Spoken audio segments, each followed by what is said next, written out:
Big money is accumulating Ethereum, just as everyone is getting very bearish and worn out on this entire crypto market. You can see it market-wide, from social media engagement to prices to community activity, message boards. It's all getting very bearish. However, the reality is, and history has proven, that the best thing you can do in life, as in crypto, is follow the money. So today we're going to be talking about the way the big money bags are moving and how it spells out, in my opinion, and long-term, an extremely bullish picture for Ethereum and specifically a certain sector of crypto. Now, if you guys are excited for this episode, please give this video a like. It really helps the YouTube algorithm and shows this content to more viewers. As well, if you want more videos like it, make sure you subscribe and put that bell notification on. Remember, as always, each and every comment on this video is entered to win your very own hardware wallet. We'll be giving one away this week. And as always, remember, there are scammers in the comments pretending to be me. Don't fall for it. I'll never ask for you to contact me or send me funds. That is a scammer. With that said, let's dive in. So what we have here is a report here from Santiment, which, by the way, if you guys aren't following Santiment, I highly encourage it. Some of the best research and data-driven analysis in the entire crypto space. Now, what they're showing right now is that the actual percentage of Ethereum held by the top 10 largest addresses, which now own 20.58% of the Ethereum supply, which is the largest since May 2017. And we all know what happened after May 2017. That was the run-up from Ethereum from just a few $100 to several thousand. And it also occurred mid-year, mid-cycle during the bull run. There's been endless debate over the last few months. Are we in a correction? Are we in a bull market that's just in a correction, or is this a bear market? Now, out of an abundance of caution, I've been calling a bear market just because I've been through this and I've seen the relief rallies and how they affect psychology and how the hopium can become infectious and you lose your capital. Now, the reality is the absolute best strategy that's worked time and time again is dollar cost averaging. And so we're going to talk about how, even though there's a huge chance that we could go much lower in this bear market, that dollar cost averaging throughout it is the easiest and quite possibly the most effective way to build wealth in crypto. And you don't end up getting subject to emotional cycles. Now, with that said, let's talk about the macro here, because Ethereum is not only being accumulated by the biggest holders aggressively, but it also has several other major green flags that make me feel like there is something extremely special here. As you guys know, I'm a builder and I love Ethereum because it gives you a tool set to build, a network to build for, a developer community that can be there and help you construct whatever software you can dream up. There is a lot of things to love about Ethereum. And so let's talk about the bull case for Ethereum and another massive green flag that has just occurred. While other nations run scared from crypto, we see Brazil embracing Ethereum and actually opening up an ETF, an exchange-traded fund. ETFs are largely considered the easiest way for the biggest money bags, insurance funds, pension funds, huge hedge funds, highly regulated entities. They can easily get in and out of ETFs. They're very liquid and traded on your favorite stock exchange, so it's very easy and natural for people to gain exposure to the asset. Now, as I've said before, Ethereum 2.0 staking, the minor extractable value that can come from joining one of the biggest staking pools and having that staking pool run the MEV games and then redistribute that value back to stakers. That is exactly what's happening here. So holding Ethereum, if you think Ethereum is a good asset to hold, I certainly do, especially with its burning policy and its base fee and all of these fundamental improvements along with layer 2 scaling, which we're going to be doing deep dives into over the coming days. All of these things are very bullish for Ethereum, not to mention the August 4th London hard fork coming right round the mountain when she comes, is one of the most bullish things I've seen for Ethereum in its history. So now we get this coupled with big money bags moving in and some of the biggest growth and development of any software project in history, potentially the most adoption, even faster than Bitcoin. And you have a very serious concoction here, which is making me actually go counter to my bear thesis right now. And I'm starting to nibble away at Ethereum and buy in at these prices, because I do believe that even if we go lower, I'm not going to be mad about buying into Ethereum here. Even if we keep going all the way down, as some people have said, to 200, I'll just keep buying, because my particular outlook is very bullish long-term on Ethereum. And I believe that Ethereum is going to be around no matter what ongoing into the future, and that it's very unlikely that it won't be used as a settlement layer for very important transactions, whether or not it's the go-to blockchain for video video games or NFTs or any other microtransaction use case is yet to be determined. However, Ethereum to me is a long-term sure bet, and that's why I'm sticking with it. And I think that all of these green flags are extremely, extremely important to realize that Ethereum is still absolutely in a very bullish narrative. It's actually mind-boggling how bullish Ethereum's narrative is. And as we've said, you want to be counter-cyclical in crypto. You want to go against the herd. That's how you make the most gains. And so starting to dollar cost average, in my case, I have a regular Ethereum buy set up every week. And even if things get really gruesome and bloody, I'll just keep nibbling away and buying Ethereum. I have it essentially estimated to be about a 10-month horizon from the top of the bull market, which was April. So I'm setting up a pool of money to buy regularly up until about mid-February next year. That's just how I'm doing it. And if I get surprised with better price increases, then so be it. That's just my strategy. Obviously, I'm curious what you think about that strategy in the comment section below. They did studies that showed that if you dollar cost average through Bitcoin's last bear market, starting with buying the top, that you would have actually been making really, really good profits.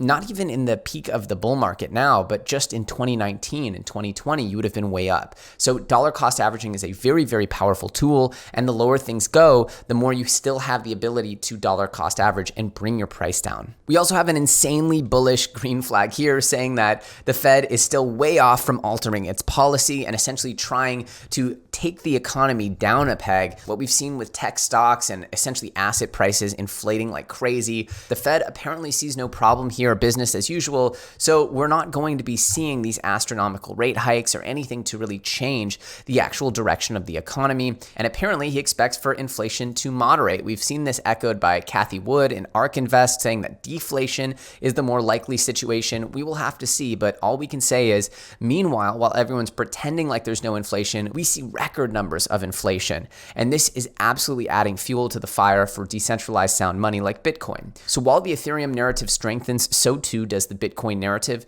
which is essentially like the floor. These are like the pillars of the entire industry. And so we can hope that even if things get very, very dismal and dark and dreary, that the narratives and fundamentals continue to grow. And that means that dollar cost averaging into Bitcoin and Ethereum would pay dividends. Now, like I said, I'm a very, very strong lover of Ethereum. So maybe I'm letting my emotional bias get the better of me, but I'm putting more money into Ethereum right now. I think its growth trajectory towards those astronomical targets of 50,000, 100,000 over time, over the next 5, 10, 20 years, that is realistic for me. So in some ways, I treat my Ethereum as a long-term savings account, and I really just try to continually build my Ethereum stacks. It's a very, very strong obsession of mine. And that's partly because of what's happening on Ethereum with NFTs and gaming. Right now, most of the market is down, but we see many, many projects in the NFT and gaming sector popping off. We have Chain Guardians, Fear, Coco's BCX, a game engine coin, Alien Worlds, a game, Gala Games, obviously a game, it's in the name. We have Rev, which I talked about yesterday, up significantly. We have Superfarm also continuing to do well and chugging its way up. And we also have a lot more here, a lot of green here in NFT land. In fact, as we scroll, yes, there are coins in red, but for the most part, you could have thrown a dart at this sector over the last few days and gotten some moderate gains. And I put out a tweet here saying, gaming and NFT coins moving counter to the market. Is this a trend that can sustain through a long bear? Again, I'm not saying how long the bear is. I'm just preparing for the worst and hoping for the best. Like I said, I have been flipping NFTs and investing heavily in the gaming sector over time. Specifically over the last few months, I've been investing in a lot of NFT projects because I see a lot of excitement there. We'll talk a little bit in a second about why this is working. But we see someone saying, yes, my good buddy Alex Becker here, and we all know he's extremely cynical and bearish, but he believes this is a sustainable trend. And why could that be? Maybe because he's a gamer himself and he knows that games actually are some of the only vehicles that can truly onboard the masses to crypto. Now, if you play games and you've ever spent money in a game, you know that games have done the impossible, which is to get humans to spend money when they don't need to. Look, games are free now. The best games, all of them, are free. The only reason why people spend money is because they want items within the game to make their experience within the game better. What does that mean? That means that the game has intrinsic value. The digital assets within the game have intrinsic value, and that they give something of monetary value to their users. This is something that does not exist in any other digital industry. You could argue that's true in social media and content. I wouldn't disagree, but I believe that games are the leader by far in providing intrinsic value in digital products, and that's why I'm so passionate about them fusing with crypto and blockchain, because there is a reality that good games can provide intrinsic value and that the economies around them can be sustainable because of that intrinsic value. So this is the very, very exciting part about gaming and NFTs. And when things pump counter to the market, it's like they stand out. Obviously in February, when everything's pumping and everything's, a genius making get rich quick scheme, then the reality is that it's very hard to tell what's of quality. In fact, a lot of the great DeFi projects didn't even pump that hard during these massive altcoin rushes. But then when things get really bearish, you see the quality rise to the top because they can still create value. They have real value in their ecosystems. And so I'm not going to point out exactly which projects you should be following. I would say you want to gravitate towards those projects that are actually putting out real gaming products. That's what I'm very interested in. The metaverse stuff is interesting to me long term, but short term, I want to see things that are complete products that provide that excitement and that intrinsic value within their item economies. That's what I'm really fascinated with. That's a core thesis for me inside the entire crypto and investing space, and I'm very excited to see what will happen over the coming days and weeks. And this is Metcalfe's law at work. This is true with Bitcoin, with Ethereum, and with gaming. And that's that the more users you can attract to the ecosystem, the more valuable that ecosystem is. We see that with Ethereum, with essentially investors, with developers, with users. We see the amount of Ethereum wallets wildly outstripping everybody else. And then we see that again with games. You see what's happening with Axie Infinity, with hundreds of thousands of new wallets signing up. And this is moving to other parts of the world. So when people say, hey, there's a looming threat of regulation, well, that's great. Once we regulate this space, that means innovators will go ahead with absolutely zero doubts. Regulation is bullish, in my opinion, even though there might be a temporary dump on the charts. Now, if we add more users to the ecosystem, that adds value. And I believe nothing can do that more powerfully than gaming. I believe that nothing can do that more powerfully than Ethereum. And I believe that once people recognize the growth of Ethereum for what it is, you're going to start seeing massive network growth, because the passive staking rewards from Ethereum and the ability to pool your ETH into things like Lido, STETH, and then have those pools actually execute huge proof of stake validations and transactions. And by doing so, they can actually organize the miner extractable value and extract it back to the stakeholders. That is an amazing trend that could probably produce upwards of 50 to 100% APY with ETH based on some of the experts that I've been consulting. This is huge, and this could be considered your first sort of crypto savings account, your crypto retirement plan, your set it and forget it. And you're doing it in an asset that has no upward ceiling on its value, like Ethereum. It's extremely powerful. Anyway, this is a massive trend. It's one of my favorite things to pay attention to. The growth of Ethereum as a tech platform and the growth of gaming and DeFi, but also gaming and NFTs right now in the bear market is absolutely fascinating. So as we count down to this big unlock that Grayscale has coming up in just a few days, counting down the hours, it's very unclear how it's going to affect the market. But when it is all said and done, I do believe we will see a market that thrives. And for the people who are still here, who are still learning, educating, and growing their understanding of crypto, I believe this is the most magnificent time to be getting involved. There is so much fundamental progress with the technology. The technology and fundamentals only grow. Each day we get closer as a community, as a movement to the future that is sustainable. And in this particular instance, we have cheaper and cheaper prices by the day,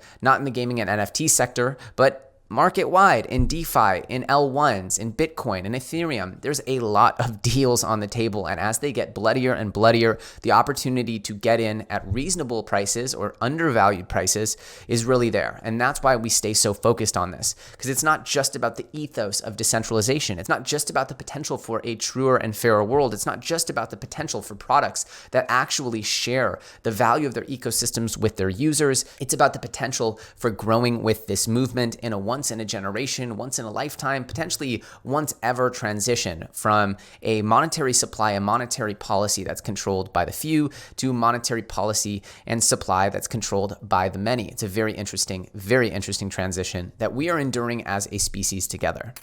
So as this consolidation goes on, part of me feels like, hey, this is kind of like 6K levels back in 2018, which we all know was followed by a capitulation down to the 3K levels. Does that mean that this 30K is going to go down to 15K if history is to repeat itself? Who knows? But I can tell you that I'm going to be nibbling along the way because I've started to reach a point where I feel like a lot of coins have bottomed. And as long as there's nothing cataclysmic from Bitcoin, which there totally could be, then things should probably start growing or at least holding and going sideways. It's very exciting to see what's happening with gaming and NFTs. Again, I encourage you guys to make your own decisions, do your own research, never make any decisions based on what I talk about here on the show. This is just for entertainment and education purposes. And I highly encourage you guys, if you want to really get ahead, to start making your own conclusions and thinking for yourself. It's the most powerful skill you can develop in life, as in crypto. So please use this as, if anything, a starting point for your research. With that said, if you guys got value out of this video today, if you like my constant coverage about NFTs, gaming, the growth of Ethereum, the growth of the market, and understanding that right now is actually the most powerful and important time to be participating, whereas the actual scariest time is when everybody's flocking in and it's so popular to talk about crypto and Bitcoin because it's making new highs. That's where there's danger.